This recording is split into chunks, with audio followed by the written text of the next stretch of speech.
semblanza de nuestro moderador, ¿verdad?, que nos visita desde Miami-Dade.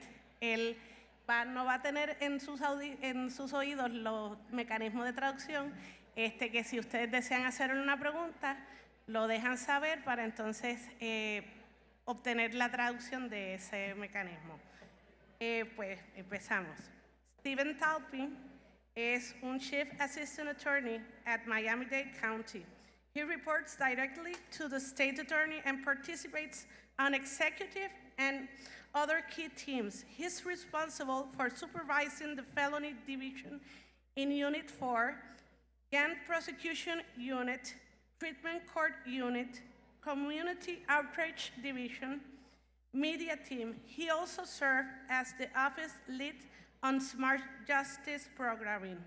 Talpins is nationally recognized author, advocate, and speaker on smart justice and other criminal justice-related issues. He has worked collaboratively and diplomatically with public, private, and nonprofit stakeholders, published dozens of articles, given well over 150 presentations, served on multiple expert panels, and participated on the board of 3 nonprofit associations. His effort has been recognized by numerous organizations, agencies, including Citizens Against Drunk Impaired Drivers, Mothers Against Drunk Driving, and the National Commission Against Drunk Driving. During the past decade, the Centuries Council identified Mr. Talpins as one of the 20 people to watch. Nuestro restante panelista es el compañero Ferdinand López de la Sociedad para la Asistencia Legal. El compañero López forma parte de esa organización desde hace 18 años. Comenzó laborando en esa institución, ¿verdad?, como investigador de asuntos criminales, luego pasó a ser abogado defensor. Actualmente dirige la oficina de Utuado y está a cargo de la implementación del programa de asistencia legal para procesos de salud mental. Aquí les dejamos a los compañeros que tienen algo importante que transmitirnos en el día de hoy. Well, good morning, everyone. Can we turn down the volume a little, guys? Thanks. I want to thank the audiovisual people and the folks who set this room up, especially for the child-sized podium I can actually see over. I'm not used to that. So thank you guys for that. I appreciate it. We tell our young prosecutors never to start any presentation with an apology, but I am going to do that. I want to apologize to everyone, especially the interpreter and the audiovisual folks, because I do like to walk around during my presentations. I like to tell people that I do that because that's how we tell prosecutors to present in the most effective manner. But the truth is I'm just ADD as hell and I can't sit still. So if you all could bear with me and the camera folks, if you could keep up with me, that would be great. Otherwise, we'll just live with it. Before I get into the meat and potatoes of the presentation, I really want to share my journey with you. And there's a reason for that. Most people learn by making mistakes, and I'm certainly one of them. But a much better way to learn is by learning from other people's mistakes. So I want to share with you my journey because it does include a major mistake that I've been trying to rectify ever since. In 1992, that's your cue to say, oh my God, you don't look that old, but all right, I'll live with it. In 1992, I joined the Miami-Dade County State Attorney's Office. And like everybody else who grew up in the 70s and 80s, I was a tough-on-crime prosecutor because I just knew that jail and prison was the answer to everything. I grew up on Dirty Harry and The Godfather, and that's what I thought. And I came to the office, and I was a terror, an absolute terror. I was totally committed to protecting the public, and I was sold on the idea, again, that jail and prison were the answer to everything. As you might imagine, I took a beatdown every single day. When I started, I was 6'4", and this is all that's left of me. Loved my job, absolutely loved it. Loved the whole idea of public service. I grew up in a household where making a difference was our purpose in life. healing the world. And so when I became a prosecutor, that's really what I set out to do. And as I started going through my career in the office, I did all the things you would expect somebody with that kind of attitude to do. I went to the felony division, and I started our gang unit, where I had 7 police officers attached to me and a federal agent attached to me. And I spent half my time in the streets and half my time in the courtrooms. That was the kind of guy I was growing up in the state attorney's office in the 1990s. In 2001, I went back down to our misdemeanor division where I became chief of the county court division. That means I was responsible for all the misdemeanors in Miami-Dade County. And when I went down there, I did it for a couple years, and I had an opportunity, and I became the fellow for the National Highway Traffic Safety Administration. In those days, DUI enforcement was still kind of in its infancy. We hadn't quite progressed as much as we wanted to. So the federal agency, NHTSA, created a prosecutor fellow position. And a prosecutor fellow's job was to represent the nation's local prosecutors in Washington, D.C., and to be a liaison between the federal agency and those of us in the courtrooms and on the streets. It was an awesome job. God, I loved it. It was great. And I was spreading the wisdom of jail and prison, of course. And the program manager calls me one day, and she says to me, "We want you to go around the country talking about DUI treatment courts." And I went, "I'm not going to do that." She said, "Why not?" And I said, "Treatment doesn't work. That's a bunch of crap. I'm not going to go around the country talking about treatment courts." And she said, "Are you crazy? Your boss created, actually my boss's boss, created the first drug court in the entire country in 1989. What do you mean you're not going to do this? What do you mean it doesn't work?" And I said, "It doesn't work." I was convinced. She said to me, "Well, what do you think works?" Honestly, I thought it was a quick trick question. Jail. She said, "Well, what do you do when they get out of jail?" Well, that's an easy question. I send them right back. "Well, what do you do when they get out of jail for the second time?" "No problem. That's what prison is for." So she says to me, "I'll tell you what. I want you to do your due diligence. And if after doing your due diligence you still feel the same way, we'll figure out what to do with you." And I was like, whoa. I don't know about you, but having a federal employee figuring out what they're going to do with me was a little disconcerting. So here I was in my early 30s. I knew everything. Typical young male prosecutor, right? I knew everything. I knew jail was the answer to everything. So I set out to kill the entire treatment court movement, the movement my boss's boss created, right? That's how arrogant I was. I spent 500 hours, I kid you not, on the internet outside of my normal work hours because I was going to be the one who killed this movement. I was going to be very proud of that. So I spent all this time. I literally read every article, every publication I can find on treatment in the criminal justice system. And after spending all this time, I came to the realization I was wrong. I was wrong. I was shocked because that was a very hard thing for me to swallow at that particular stage of my life, young male prosecutor. But I realized I was wrong. And I spent the entire rest of my career essentially doing penance for the error of my ways and trying to speak to people like me who are closed-minded about anything other than incarceration. Because incarceration, while it plays a critical role in the justice system, and I'm still a big fan, by the way, as you'll hear in a few minutes, it is not the answer to everything.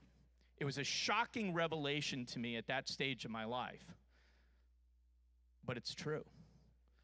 And I'm going to take you, now that you've gone through my journey and you have a little bit better idea of who I am, I want to talk to you about how I got to where I am, okay? So I want to start with this. I always bring this slide up. To me, this may be the most important slide in my entire presentation. And we're so serious about this concept that our young prosecutors, on their very first day of substantive training, we address professionalism, purpose, and our smart justice approach, all the things I'm going to talk to you about today. These things are so important to us that we literally address them on the first day when prosecutors start with our office. According to the rules regulating the Florida bar, as well as United States Supreme Court case law, we're different. Prosecutors are ministers of justice. God, that's so awesome. Isn't that a cool title, Minister of Justice? I always am envious of all these cool titles that other prosecutors have around the world. Crown Attorney. Good Lord. I'm just an assistant state attorney. Crown Attorney sounds so much cooler. So does Minister for Justice. But it's a super important title and a super important concept. As prosecutors, we're the only lawyers in the entire world who serve nothing but justice. How cool is that? That is an amazing responsibility. My job is to serve justice. I don't just serve my community. I don't just serve an individual victim. I serve justice. That means justice not just for my victims, not just for my community, but for all my defendants as well, because they're actually, in all likelihood, part of the community. They usually are. But my job is to serve justice for everybody involved in every action I pursue. And that's a really important starting point, and it dovetails nicely into everything we're talking about during this particular week, and I'll be talking to you about today. My obligation is literally to everybody, including defendants. My job is to do the right thing in the right way for the right reasons all day, every day. End of story. And that's what we teach our prosecutors as well. So what do we know about the traditional criminal justice system? Well, that was me. I was a firm believer in incarceration. The criminal justice system was founded upon concepts of punishment. In fact, if you look at the Florida Criminal Code, that's still the sole purpose of our justice system. It's not to rehabilitate people. It's to punish people. Because the only concept that was understood at the time our laws were being created was deterrence. And the idea was that if we punish the hell out of people, they won't come back. Now, we all know, especially those of us who have kids, that punishment isn't a complete solution, right? I mean, every parent knows that. So there are a couple reasons why jail and prison are not a complete solution. And let me just say, before I start going into this stuff, I am a total believer in jail and prison in appropriate cases. I want to say that now. We still prosecute and seek death in appropriate cases in Florida. I'm not standing up here as some liberal. I'm standing up here actually as a conservative. I am a Republican. I am not a Democrat, which always shocks people when they hear me talk. They think I'm some liberal woke guy who's up here who's spouting for the release of people. That's not what I do. I'm actually a conservative Republican, and I want you to understand that. And the reason I share that with you, and the reason I want you to understand that, is because this is one of the solutions that people on both sides of the political spectrum agree on. How crazy is that? We don't agree on anything in this country, right? I mean, good Lord, we all just saw what happened to McCarthy. We can't agree on anything. The two sides never, or almost never agree. This is something both sides can agree on. What does that tell you when people from both sides of the political spectrum can arrive in the same place? That should tell you something about how important and how effective this stuff really can be. So when I speak to you about this, I want you to understand I'm coming from it from a purely pragmatic standpoint. Purely pragmatic. Okay, so let's start with this. This is one reason jail and prison aren't a solution to everything. What happens when we send people to jail and prison? Vast majority of them get out. That's the reality. The vast majority of the folks we send to jail and prison get out. Everyone who goes to jail gets out because the maximum sentence is 364. They're all getting out. Most people we send to prison also get out. I love this graphic, and I hate this graphic at the same time, right? What this graphic tells us is the median amount of time spent in state prison by people who were released in 2016. Now, whenever you look at research, it's critical that you look at who this source is so you know whether or not this is trustworthy.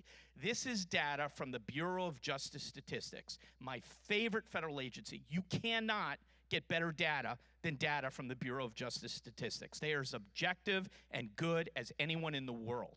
Really, they're the best. Take a look at this chart. I hope everyone could see it. I know we got a bunch of TVs up here. The first line up there with the longest red line, that's murder. Okay, now I have to tell you, when you look at research, you also have to look not just at the source, but you have to consider the definitions that are being used. They're not talking about first-degree murder or even second-degree murder. They're talking or defining murder to include every criminal death, which means manslaughters are included. So the number's going to be a little lower than you would expect, I am sure. But the median amount of time that people are spending in prison around the country for murder is under 14 years. Under 14 years. Not only are they getting out, they're getting out quick. And when you look at every other category of crimes, and again, the definitions make this a little more complicated because things like rape are included in violent offenses. And there's a lot of violent offenses. So you're not and there's not a lot of rapes, thank God. So the comparison, so rape is getting dramatically underestimated. But the bottom line is no other category of offenses results in a median stay in state prison greater than 2.5 years. They're all getting out. That's the bottom line, with some exceptions, your criminals, whatever. The vast majority of people sent to state prison get out, and they get out quickly. And yet our prisons are still at or near capacity around the country. Here's what we also know.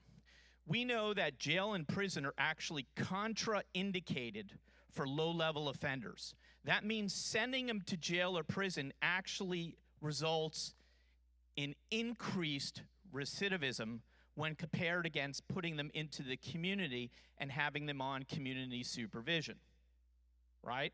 Now, for a hardcore crime fighter like me, I look at that and that gets my attention, right? Because I'm not taking the positions I'm taking because I'm sympathetic or because I want to help every defendant who walks in. I'm looking at it from a public safety perspective.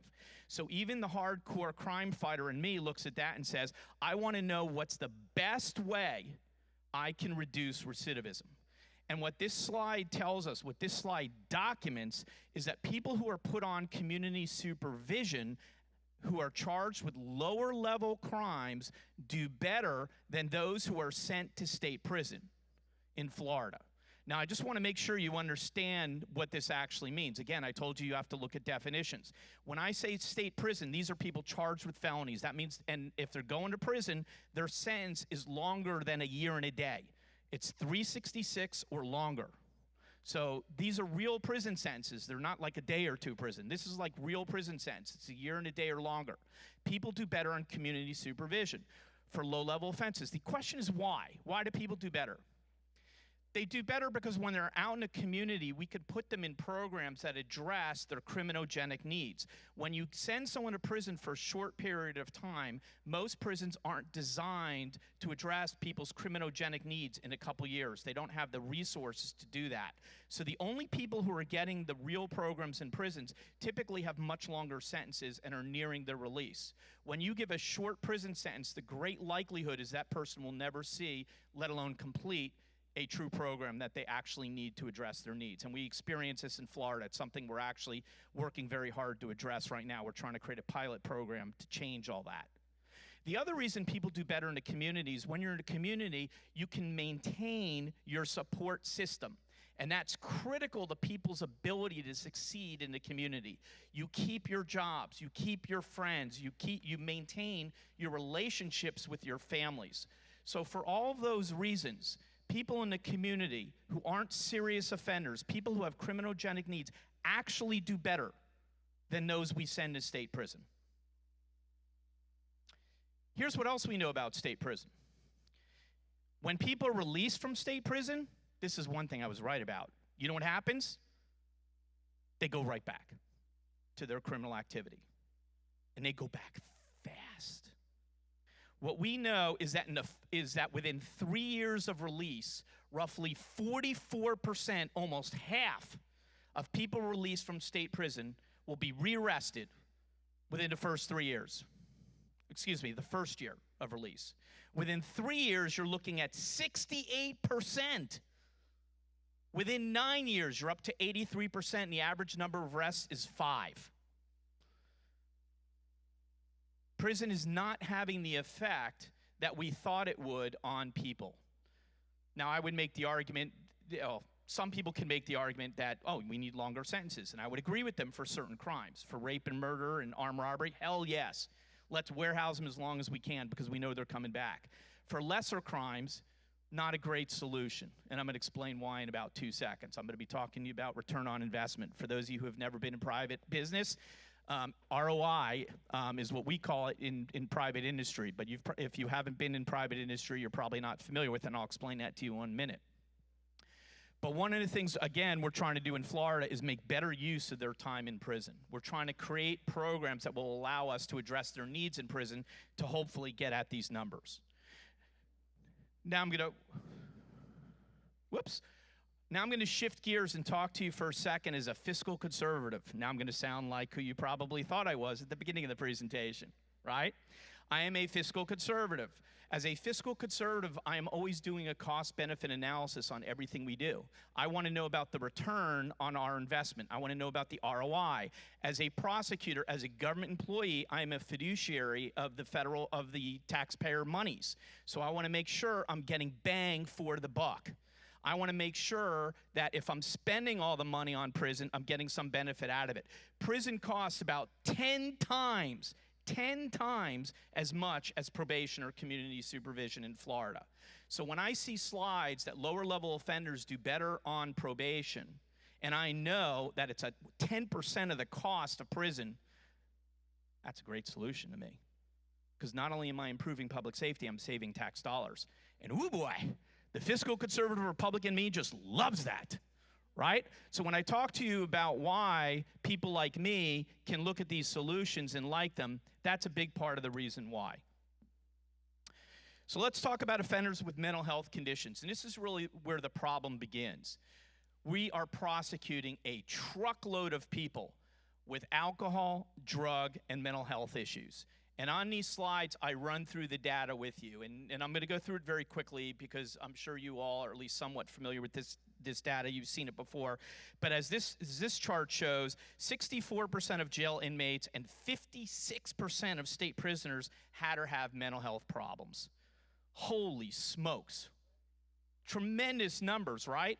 If we warehouse them and release them without addressing their criminogenic needs, what are we accomplishing? These aren't people making rational decisions to start with because they have mental health issues. They're making bad decisions because they can't think clearly. By definition, they're going to act out. They're going to do things. They're going to make mistakes that you and I would never make because we think things through in a way they are not going to if we don't address their mental health issues. So, shock of all shocks, they come back after they get released from prison or jail. The following slides just show additional data on these issues. This is one of my favorite slides. I love the way this is done. This is so cool. So I'm going to come over here, and I know you all can't see me, but I'm going to talk you through it for those who can't. So on the right side of this slide, that's jail inmates and adult general population who meet the threshold, not just for mental health issues, but serious psychological distress over a 3-year period. All this, again, comes out of BJS. On the right side, it's the same type of chart, except now we're dealing with prisoners. So when you look at the top line on either chart, that's referring to the people who are in custody.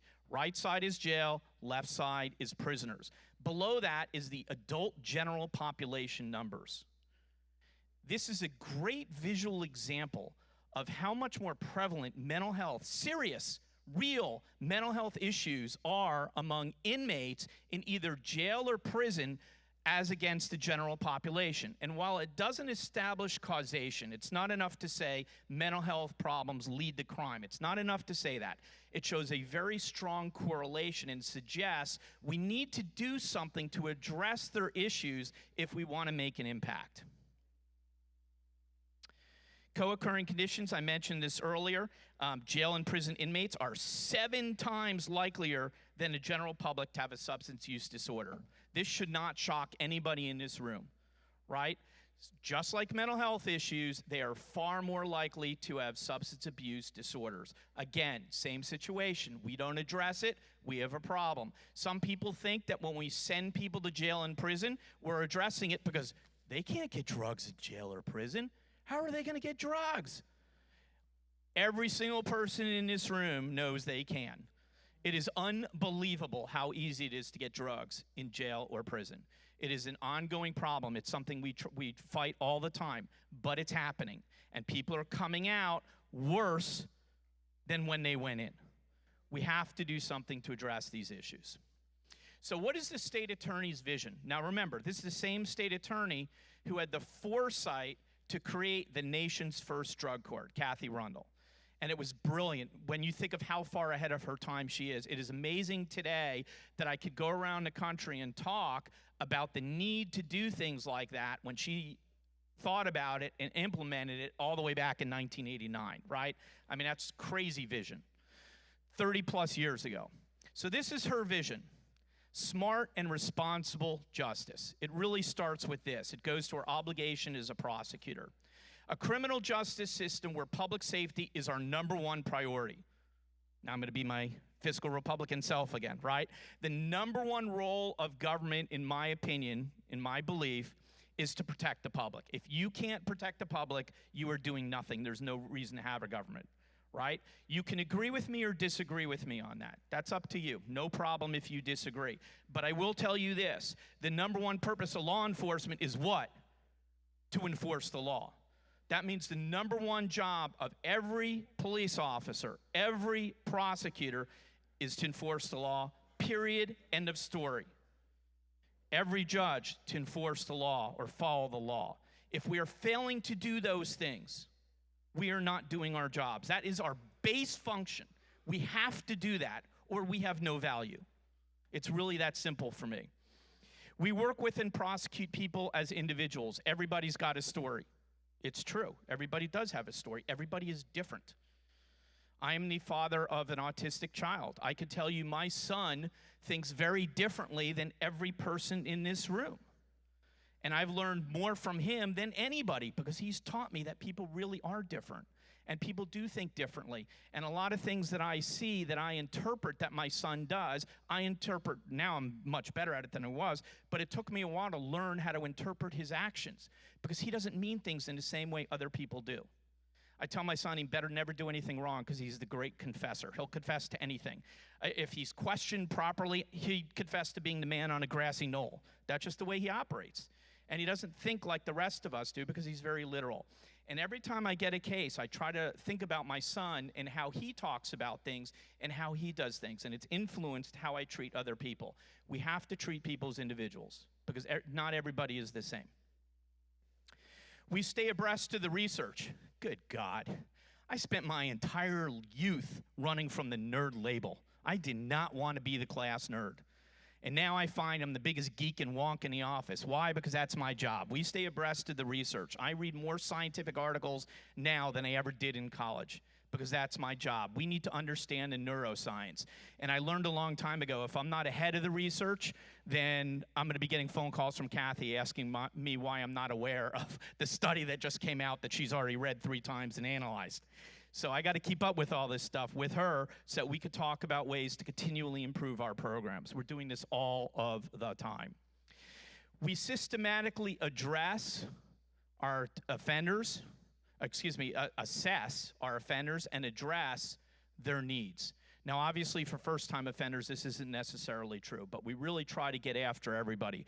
We have all sorts of programs where they're assessed and then given the treatment that they need as part of their diversion or part of their probation or whatever else. But we're really trying to rehabilitate these folks. And this, of course, is one of my favorite parts, is we maximize limited public resources. Nobody can afford to do everything. How do we get the biggest return on our investment possible? And we do all this at the same time. So that takes us to mental health diversion, now that I've created the context. I told you in 1989, Kathy created the nation's first drug court. Since that time, we've used the same approach to create all sorts of programs and to support all sorts of programs, including the mental health programming that you all are so interested in learning about here today. And by the way, as I talk through this, and even when I answer questions later, I would encourage you all, not all at once, but you all, to visit our office in Miami. And I will be happy to show you and walk you through what we do, and I will be happy to send you to court with my prosecutors so you can actually see how this looks in real life. Because it's really hard to give a complete description, and to be perfectly honest, I'm more at the theoretical level and the policy level than at the implementation level. So really spending time with them would be a really good way for you to see how this operates in real life. And judges, same thing. Steve Leifman, who I know you've already heard from, is fantastic. He will walk you through everything. He's great. In any event, so the mental health programs, and I call it mental health courts, but we really go much broader than that. The mental health programs are obviously designed to address people with mental health issues. And it really began back in 2000. And this was actually my first lesson in how wrong I was in my approach to prosecution.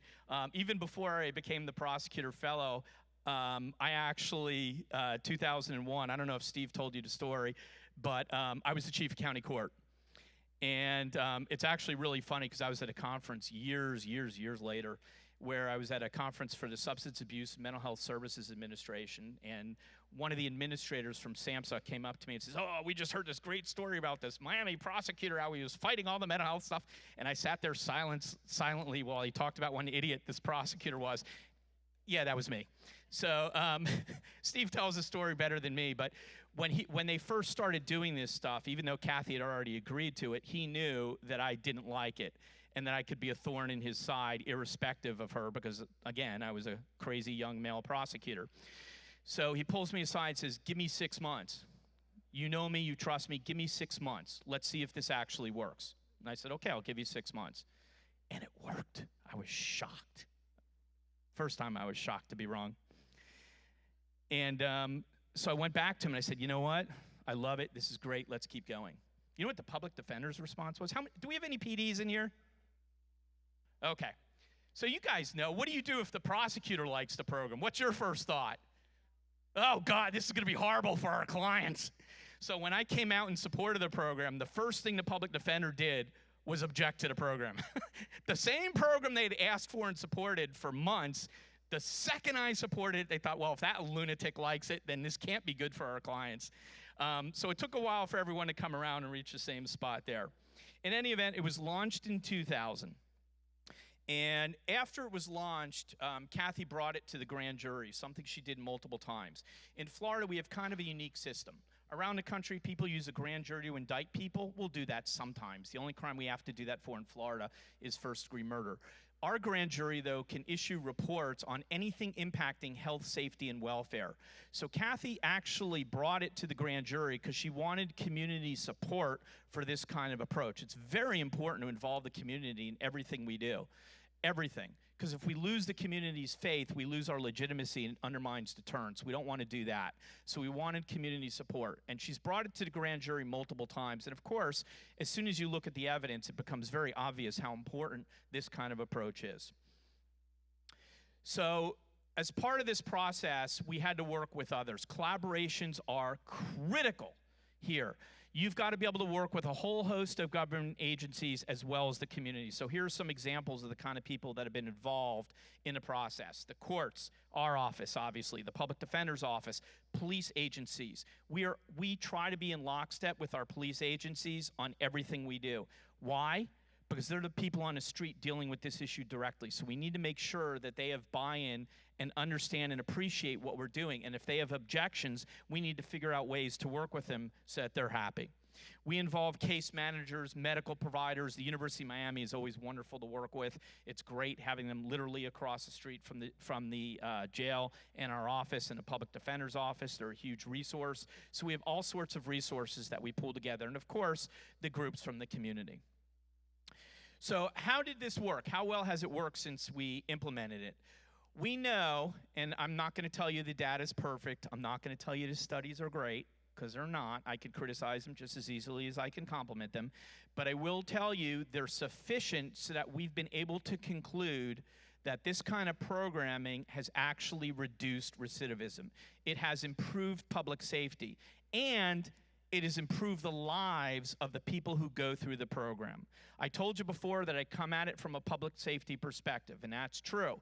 But I'm not heartless. I actually like the idea that I can improve public safety, save tax dollars, and help the people going through the program at the same time. Nobody loses. Everybody wins. Can't say that about too many solutions these days, can we? But we could say it about this solution. We know that as a result of this program, in combination with a whole lot of other stuff, I'm not going to give this program full credit, you can't, we've been able to close some jail facilities in Miami-Dade County, leading to a savings of about $12 million annually. which I know is being invested in a mental health facility that we're now creating. That is going to be awesome. Now, for those of you who are true law enforcement people, right? Those of us who are truly concerned about public safety, here is the money slide, okay? For people like me, you tough on crime people, you Republican people, you fiscal conservative people, think of all the things we're doing. We have more diversion programs than probably any jurisdiction in the country. I would put money on that. This is our crime rate slide for violent crime. We've been running these programs. We started in the 70s, even before Kathy became state attorney. We've expanded them hugely when she's been state attorney. That red line on the left side of the slide, that's when Kathy started. And we've vastly expanded everything we're doing, including mental health. On this slide, what you see are two lines, two horizontal lines. The green one is Miami-Dade. The blue one is the state of Florida. Now, crime's been dropping all over the country. Crime's been dropping in Florida. I show the slide this way because I want you to see that what we are experiencing in Miami is not a Florida effect. The crime did not drop that precipitously in Miami because it's dropped in Florida. How do I know that? How can I say that? Look at the gap between the green line and the blue line. It's huge on the left, right? I mean, it is enormous on the left. The chart starts in 1989. We had just come out of our cocaine cowboy days when Miami was the cocaine capital of the world and a murder capital of the United States. Crime was tremendous. The violence in Miami was insane. Insane. Now look to the right. You see how much the gap between the green line and the blue line has shrunk? That tells us that there's something we're doing in Miami that is different from the rest of the state, where we're actually getting a much higher impact on our crime rate. And we attribute that to our approach to crime. And our approach, the smart justice approach, is we rehabilitate those we can, incarcerate those we must. We preserve the jail space and the prison space for people who need to be there, and when they need to be there, we send them, and we send them for a long time. Commit a serious crime, you're done. Commit something else, we're going to work with you. We're going to do what we can to help you. And the property crime chart is almost identical to this. The gap didn't close quite as much. What I can tell you is that in the 30 years Kathy has been state attorney employing this approach, our crime rate in Miami-Dade County, violent crime and property crime, and of course overall crime, has dropped more than 75%. Right? We're doing something right. And we've radically reduced our reliance on jail and prison, which means we've saved a boatload of tax dollars, which I love. That's good return on investment, right? 75% reduction plus in crime, plus saving millions and millions of dollars annually. That is a return on investment. Here's the property crime one. So I want to conclude with this comment. It sounds great to be tough on crime. It's a great soundbite, but it's so much better to be smart about it. You get so much better results. I want to thank you all for the opportunity to speak with you. And I have to say, when I tell you it's an honor, I really mean that. I was talking to our prosecutors the other day about what we do and who we are. And I want you to think about this, because every person in this room has a really critical role to play. Think about this for a second. The population of Puerto Rico is what, between 3 and 4 million?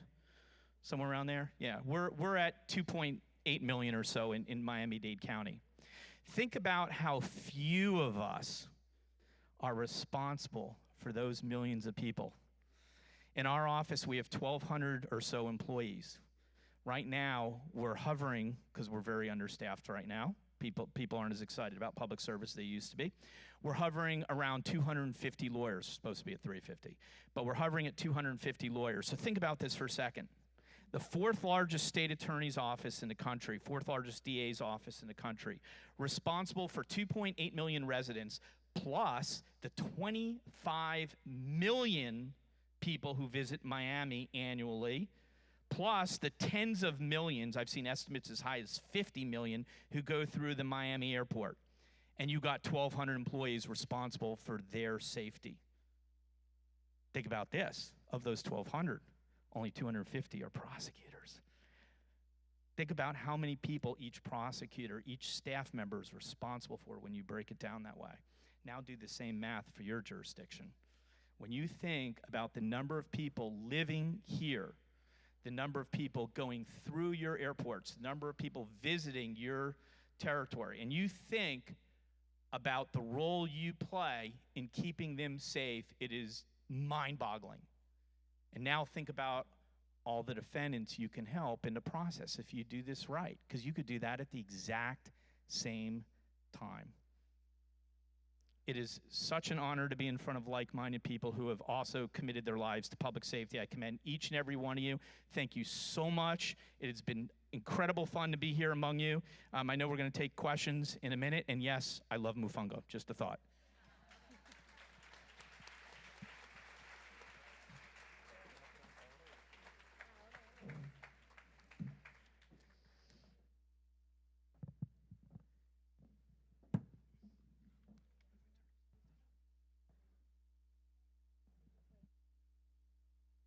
¿Alguna pregunta para Talpin?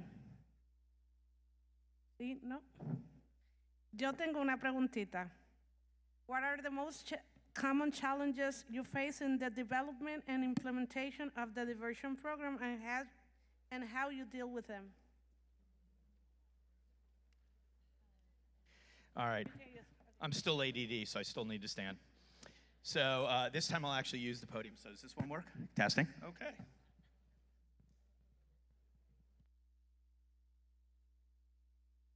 All right, now I can appreciate this small podium even more.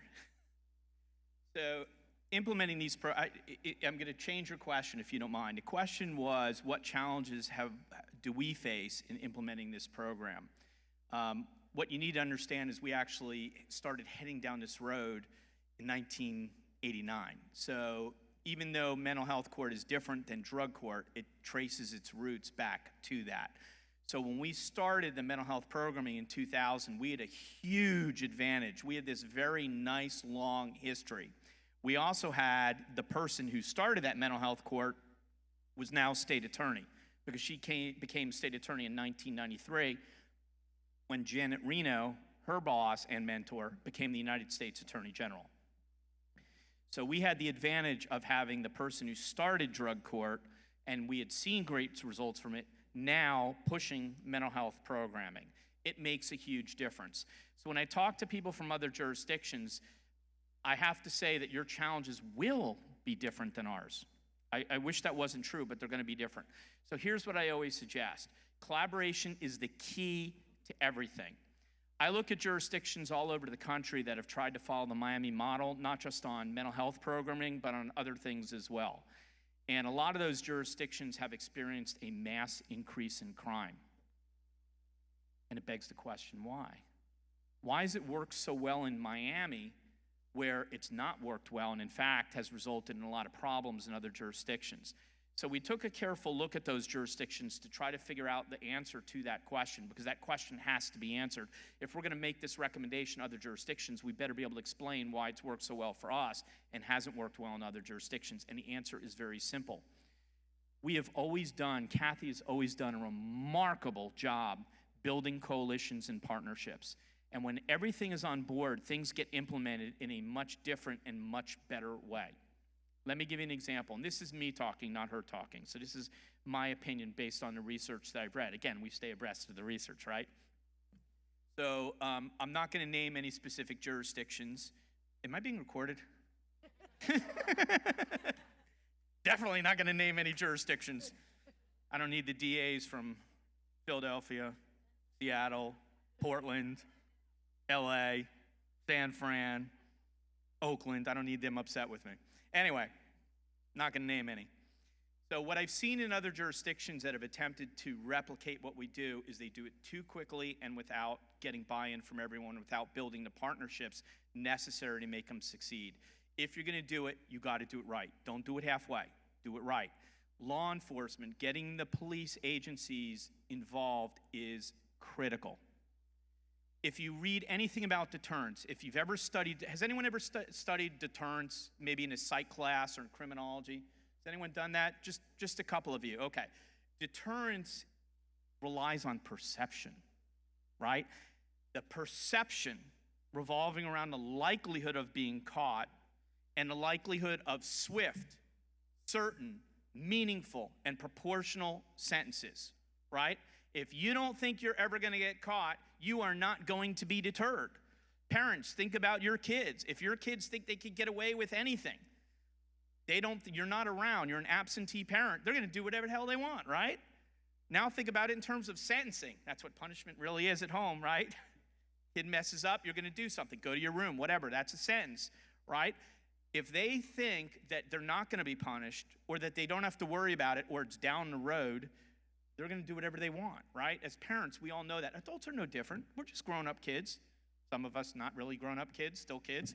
But that's the way it is, right? So we need to make sure there's deterrence. So what happens when we implement a program where one of the stakeholders goes public and all they talk about is how we're no longer enforcing the law? What message does that send to would-be perpetrators, right? It tells them they don't have to worry about anything. You're not going to be caught, and if you do, don't worry about it. There are no consequences. So when you don't have buy-in from all the key law enforcement stakeholders, you have no deterrence because they're going to crush you in the media. Undermines public perception, undermines deterrence, increases crime. And I truly believe that a lot of the failings that have occurred in these other jurisdictions occur because of the public perceptions. And that's why, even if for no other reason, it is essential that you bring in the people like me, because we're going to be your problem. It's the people who think like I do that are going to be your problem. So if you don't show them the research, if you don't show them the data, we're going to be your problem. Now, I saw some of you taking pictures of my slides, and I should have said this earlier. You didn't need to do that. Sorry, should have said it earlier. I will be happy to share this presentation with you. In fact, there's a much longer presentation we do on smart justice that I've put together, which has a ton of data. So all the naysayers, all the people like me, I like them to see the long one. And we've also published on it through the National District Attorneys Association. Why the NDAA? Because they're the largest prosecuting association in the country. They're also the more conservative one. So we intentionally I actually worked for them in 2000, so I know. We actually published through them because I knew people would give it credibility if you have a conservative prosecutor publishing through the largest prosecutor association talking about an alternative approach to prosecution, a non-traditional approach. I knew the audience would be people like me and that people would take it seriously because it was where it was coming from. And we filled it with data because we knew that was the only way to convince anyone. The only way you're convincing somebody like me is with a ton of data because it's so counterintuitive for somebody like me. I need that data. So I hope that answered your question. In a very long-winded way, right? Sorry, I'm a lawyer.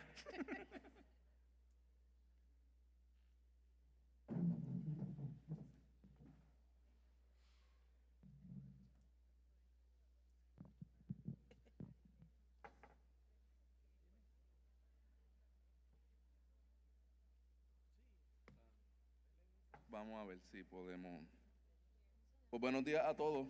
Para mí realmente un verdadero honor y un privilegio poder estar en esta mañana de hoy compartiendo con todos y todas ustedes, que a quienes mucho he conocido a través de mi vida profesional y específicamente por el programa de salud mental de asistencia legal, y realmente un honor poder compartir esta tarima y en este evento con el fiscal Talpins, a quien tuve la oportunidad de conocer en Miami-Dade y poder tener la oportunidad nuevamente de escucharlo. Pues realmente nos inspira a nosotros a que sí es posible tener un cambio en Puerto Rico y sobre todo un cambio de mentalidad. Eso es lo más importante, porque cuando yo hablaba con todos ustedes o con la mayoría de ustedes, yo creo que todos coincidimos en que en Puerto Rico hacen falta recursos económicos y camas. Yo creo que todos estamos claros en eso, recursos económicos y camas. Ayer en la tarde el juez Leifman nos decía, si abrimos 1000 camas, se van a llenar.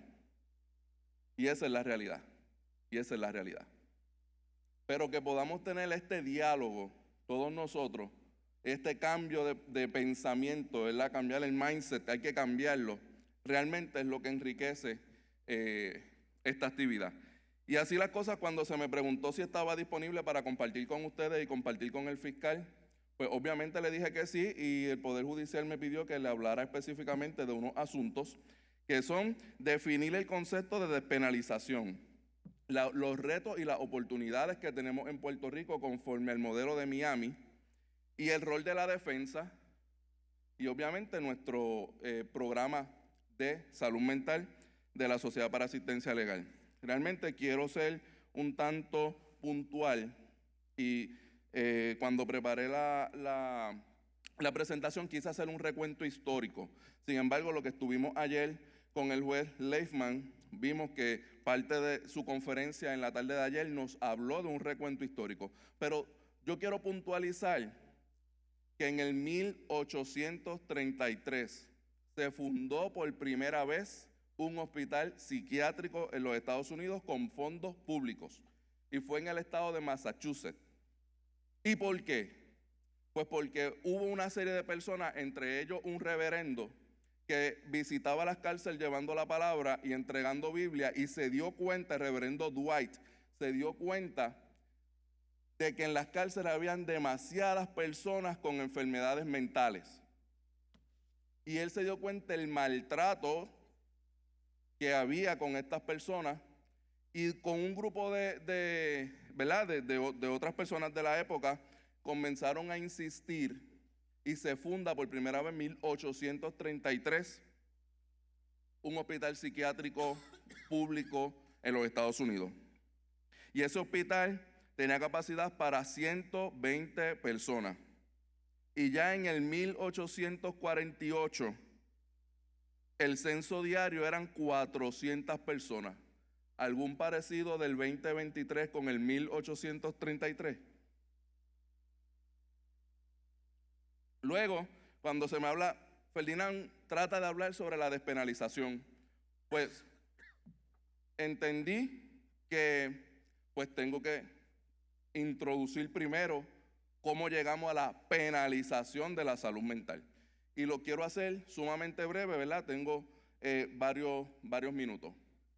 Pero en esencia, en la década de los 50, habían demasiadas controversias judiciales en el gobierno federal con personas que eran pacientes de salud mental por los tratos que se les estaba dando en los hospitales psiquiátricos estatales. Y llega a nosotros los primeros antipsicóticos en el 1950. Y con esos primeros antipsicóticos que llegaron, hubo una política, me escucho, ¿verdad? Es que sí, hubo una política de desinstitucionalización de la salud mental.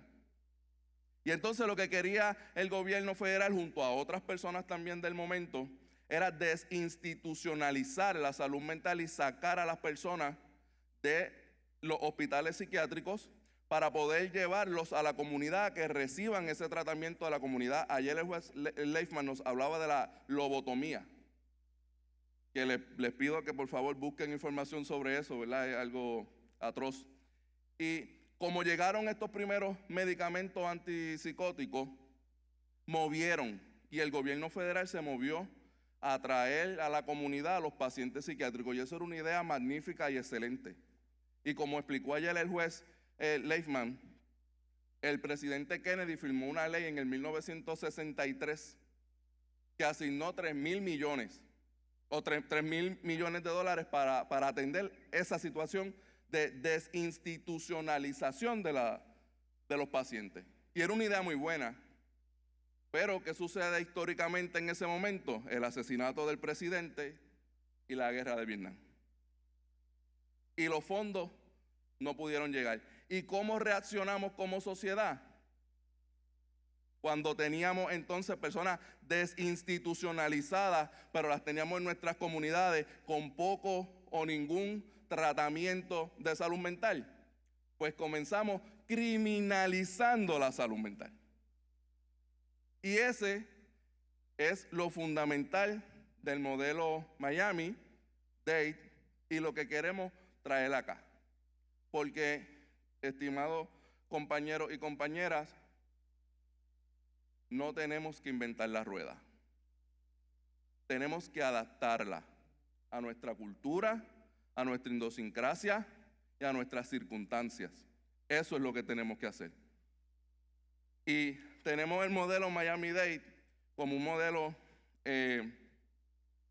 valga la redundancia, como el modelo a seguir, Miami-Dade, este modelo lleva 20 años, lleva el modelo Miami-Dade. Y todavía están cumpliendo metas. Próximamente van a abrir un hospital en Miami para atender a todas, ¿verdad?, las personas que estén en este proceso de desvío.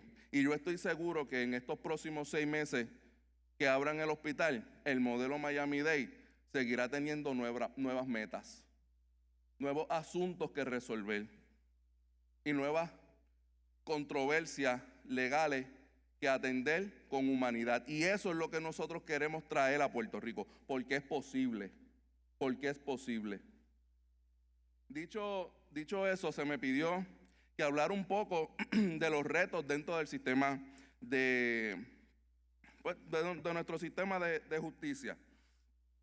Y yo identifiqué, cuando estaba preparando esta presentación, unos objetivos principales que yo creo que son fundamentales tener en Puerto Rico si queremos emular los resultados de Miami. Primero es reconocer el problema. Y yo creo que todos los que estamos aquí movidos porque reconocemos que existe un problema que tenemos que buscarle soluciones. Pero ustedes, compañeros y compañeras, saben que no todas las personas que estamos dentro del sistema reconocemos el problema. Y no todos los abogados de defensa reconocen el problema. Tampoco los fiscales y mucho menos los jueces. No todos. Pero aquí habemos personas, compañeros comprometidos para poder presentar y reconocer ese problema.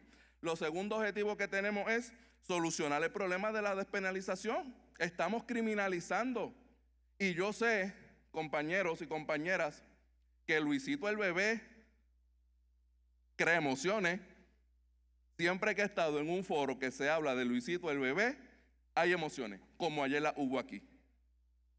Pero es una realidad.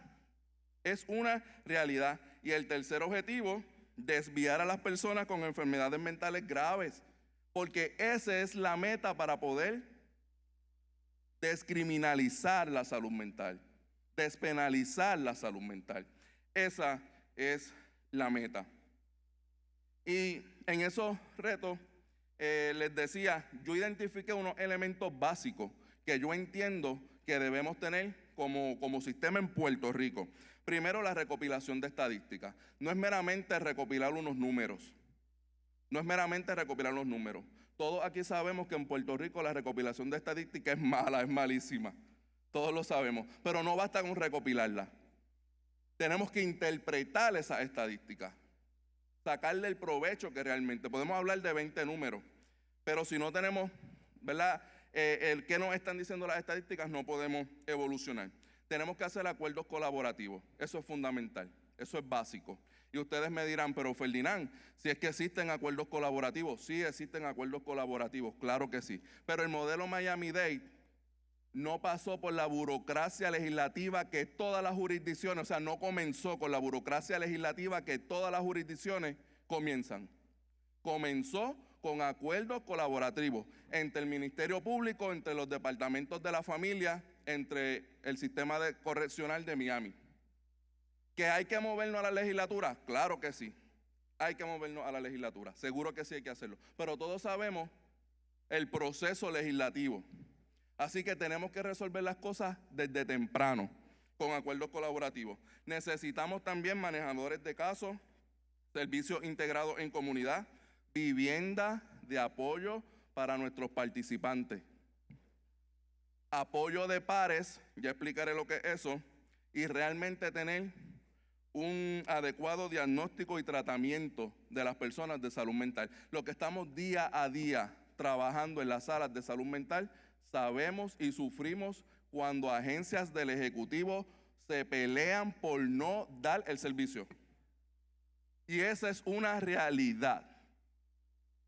No van abogados a la sala, no van hasta que no sea para defender el excluir el servicio. Las agencias del mismo Ejecutivo. Y es frustrante. Yo creo que aquí hay muchos jueces y compañeros que han pasado por eso. Así que lo más importante de nosotros es hacer una reflexión, no echarle culpas a nadie.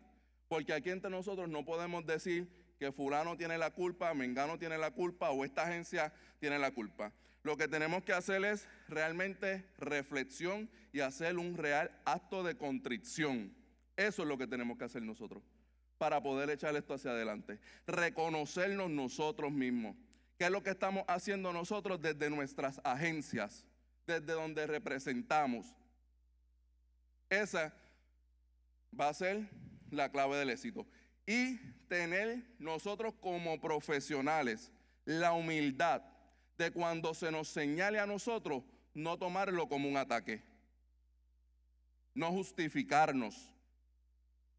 No justificarnos.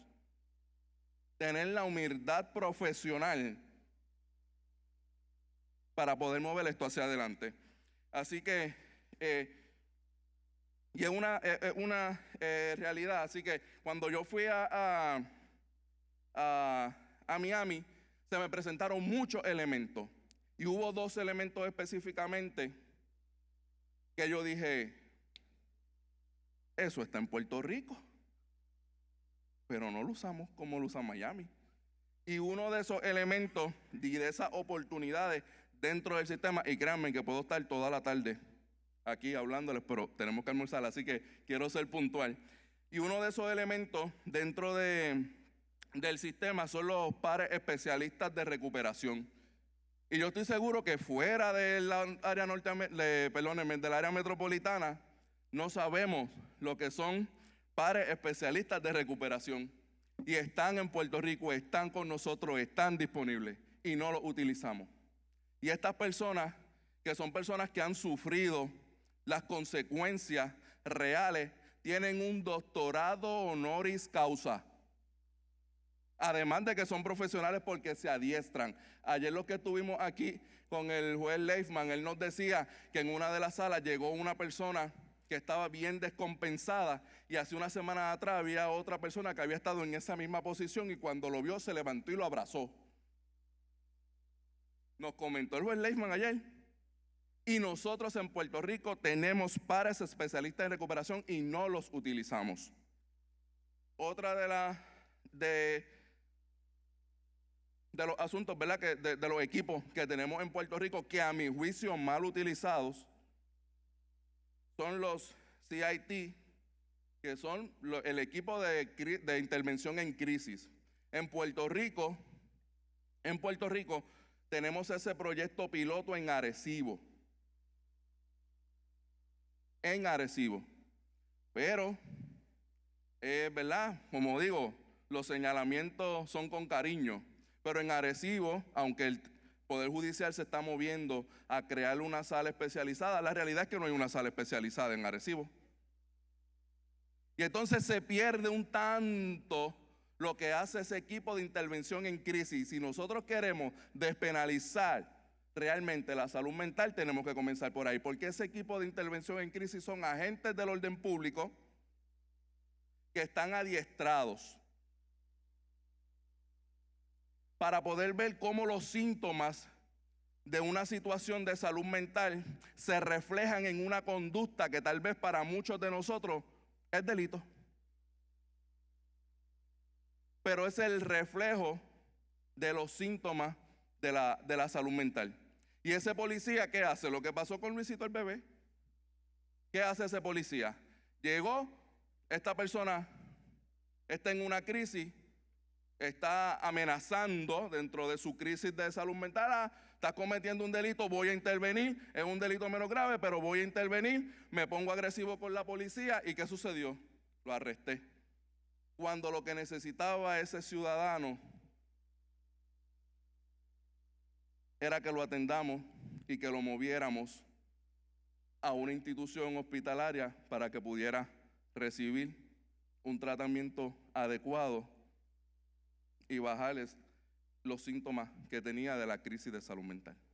Y en Puerto Rico no utilizamos adecuadamente ese equipo y lo tenemos.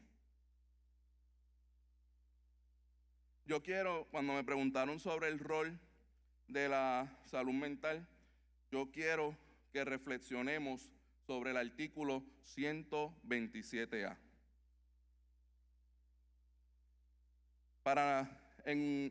Yo como abogado representé a una persona en una ocasión donde estaba su síntoma exacerbado, estaba hablando disparates, incoherencias y quería un sándwich.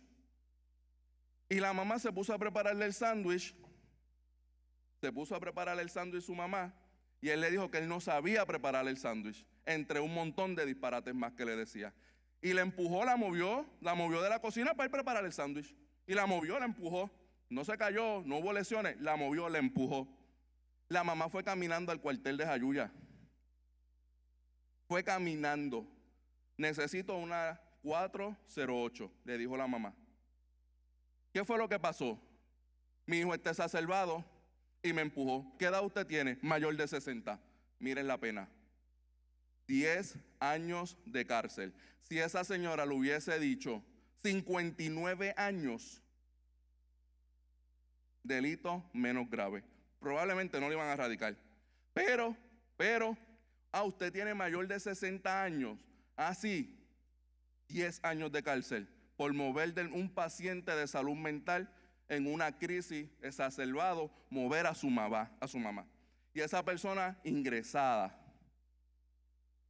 Y la responsabilidad ética del abogado cuando tiene una persona que no puede cooperar. Y a veces uno dice, puedo resolver esto de otra manera, pero él no me coopera tampoco. Entonces tengo que enviarlo al viacrucis de una regla 240 que ayer la jueza Otero nos hablaba. ¿De cuánto tiempo va a esperar en una regla 240? ¿De cuánto tiempo va a esperar en una regla 240? Y esa es la situación que se vive día a día. Yo represento a una persona acusado también de ese mismo artículo, porque si lo leen, toda persona que cometa abuso físico o emocional, porque en su crisis, una persona esquizofrénica y en su crisis le dijo palabras soeces a su mamá, en su crisis. ¿Y cómo usted se sintió? Me sentí ofendida, arrestado, 10 años de cárcel. El riesgo, claro está, no es que lo sentenciaron 10 años. Y esa es la realidad que vivimos día a día en los tribunales. Y así las cosas, pudiera quedarme hablando de muchísimos casos que ustedes, ¿verdad?, compartirían historias iguales. Pero yo quisiera decirle con relación al artículo 127, que hace unos meses atrás tuve la oportunidad de que la honorable secretaria de Corrección me invitara junto a otros profesionales que de hecho están aquí a visitar las instalaciones de la Ponce 500, donde están los confinados que están esperando por la evaluación psiquiátrica. Y la Secretaría de Corrección nos decía que en ese momento, hace varios meses atrás, el 38% de las personas que están en espera de una evaluación psiquiátrica están por el delito de 127. Y la secretaria asiente con la cabeza. El 38%. Y el 27%, personas que están siendo imputadas de ley de armas. El 27%. ¿Por qué? Porque criminalizamos la salud mental. Criminalizamos la salud mental. Y el reflejo muchas veces de los pacientes a quienes representamos de los síntomas, ese reflejo de los síntomas, es con la familia inmediata. Es con la familia inmediata. Así que nosotros en asistencia legal, y como yo quiero ser bastante puntual, aunque les pido por favor que me regalen 5 minutitos del almuerzo, y yo sé que nos vamos a, lo recompensamos un poco más tarde.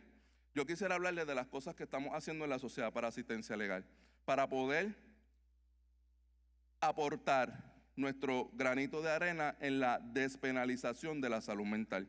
Y para mí, los que me conocen saben que me paso hablando que me encantan los casos por jurado y los casos de salud mental. El que me conoce sabe que todo el tiempo estoy diciendo, sí, me siento mejor abogado cuando veo casos por jurado. Me encanta, me apasiona ese tema del jurado. Y me encanta y me apasiona el tema y la defensa de ciudadanos que están sufriendo la criminalización por condiciones de salud mental. Y me honra dirigir y coordinar el programa de asistencia legal en procesos de salud mental de la Sociedad para Asistencia Legal. Y en ese programa, muchos de ustedes, ¿verdad?, nos hemos conocido en el transcurso. Llevamos 6 meses operando ese programa en la Sociedad para Asistencia Legal. Y tenemos 3 gestiones principales. La primera y la más importante, la representación de personas participantes de la Ley 408 en la sala de los tribunales. Esa es la primera y la más importante, nuestra razón de ser. También nosotros, otra de nuestras gestiones es ofrecer talleres y charlas. La Ley 408 es del 2000 y como toda ley, uno puede opinar que necesita cambio y sí, podemos filosofar sobre eso, claro que sí.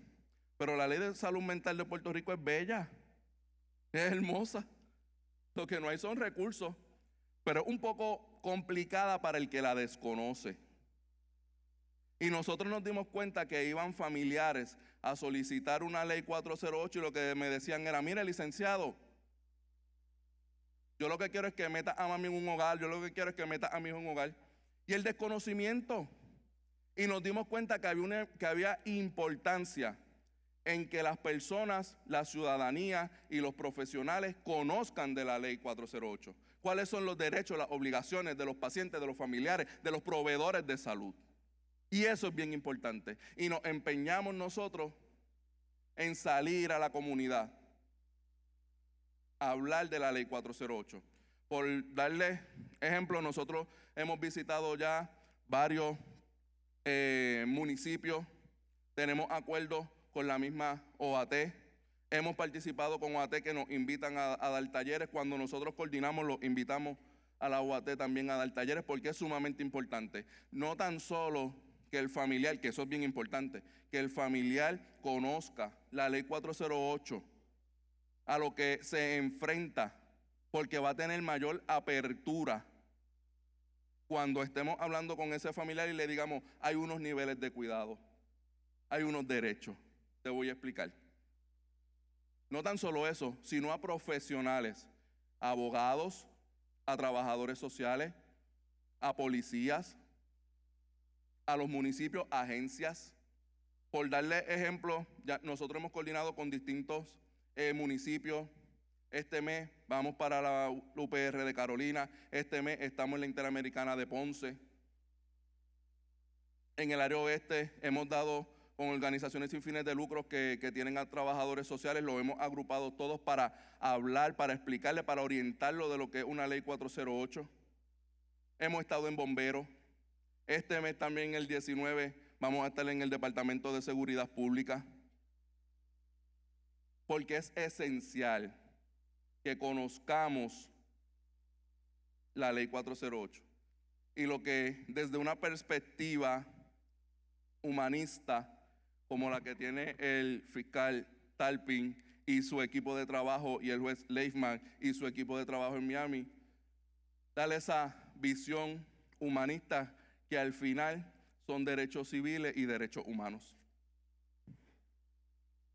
Y en nuestro programa hay una estructura pues gerencial, pero somos 37 empleados en el programa. ¿Verdad? el burro adelante, el coordinador que soy yo, un gerente de proyecto, un subgerente y 11 abogadas. Por casualidad, 11 abogadas. No lo buscamos, se dio, pero me siento orgulloso de decir que son 11 guerreras. Pero lo esencial, ¿verdad? Y lo distinto de nuestro programa de salud mental es que hemos logrado involucrar a trabajadores sociales, maravillosos trabajadores sociales, que al igual que estas 11 abogadas, están día a día en los tribunales y que ustedes los conocen, aportando ideas para la descriminalización y despenalización de la salud mental.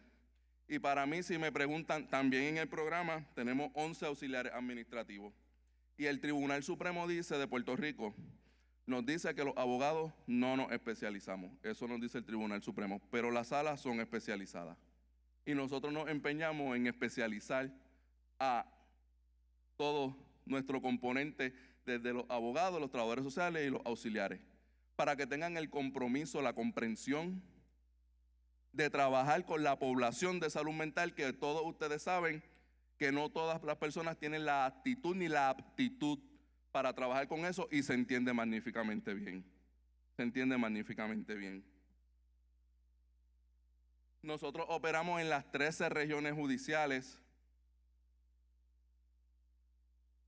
y en esta gráfica que les muestro, de abril a julio que comenzamos, ya nosotros hemos atendido 1.341 casos alrededor de Puerto Rico en las salas de salud mental. Las abogadas, los TS y nuestro personal administrativo. Pero como les había dicho que para nosotros era bien importante la orientación específica a los familiares y que comprendieran la ley, cuando nosotros sumamos las personas impactadas directamente, que para nosotros son los participantes de la sala y sus familiares inmediatos, nosotros hemos impactado a 3.369 personas como programa de abril a julio. De abril a julio. Yo les agradezco los 5 minutos del almuerzo que les tomé. Realmente lo más importante de esta charla es que podemos cambiar nuestro sistema, podemos cambiar nuestra mentalidad. Y no es lo mismo que lo diga un defensor público de Puerto Rico, porque tiene la misma validez, vamos. Pero no es lo mismo que lo diga un defensor público de Puerto Rico a que un jefe de fiscales de Miami les traiga también este mensaje, que es un win-win. Porque ganamos, porque les voy a decir lo menos importante primero.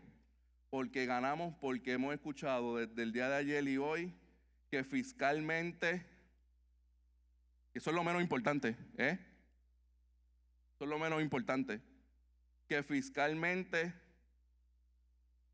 tenemos beneficios, pero ganamos porque lo más importante es ese trato humano con los participantes y los pacientes de salud mental. Muchísimas gracias por los 5 minutos de su almuerzo.